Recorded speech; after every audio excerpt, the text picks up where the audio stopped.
Mujeres de 18 estados de la República participarán en el primer Congreso de Mujeres Políticas 2021, que se realizará este miércoles a las 16 horas en el Teatro José Peón Contreras. En el Día Internacional de la Ciudadanía de las Mujeres, más de 1,500 mujeres debatirán de los avances y desafíos del ejercicio de los derechos político-electorales de las mujeres en México. El mensaje del Peón Contreras este 8 de septiembre es: sin mujeres no hay democracia. Y también el gran mensaje es que las mujeres estamos listas, articuladas, que ya llegamos, que no nos vamos, que se acostumbren y que no solamente requerimos a más mujeres en el poder, sino las requerimos con poder en la toma de decisiones. La cofundadora de la organización política Las Constituyentes MX Feministas, Indira Sandoval Sánchez, dijo que las mujeres políticas del país analizarán temas como la violencia política, paridad, la construcción de ciudadanía, entre otros. El evento será híbrido y participarán mujeres de todos los ámbitos.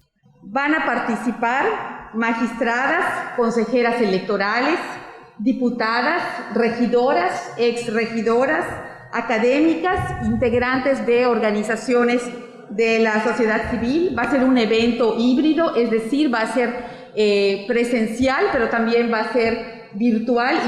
La vicepresidenta de la Asociación Mexicana de Consejeras Electorales, Roselvi del Carmen Domínguez Arévalo, dijo que con el Congreso, de nuevo las mujeres yucatecas pasarán a la historia. Sabemos que tenemos a las primeras diputadas, son de Yucatán, la primera regidora a nivel nacional es de Yucatán. Entonces seguimos haciendo historia con este primer Congreso de Mujeres Políticas. Serán 4 mesas virtuales y de forma simultánea un panel presencial y finalmente se realizará un manifiesto político.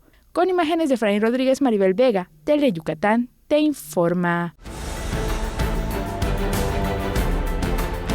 Tele Yucatán te informa, lunes a viernes, 8 de la noche.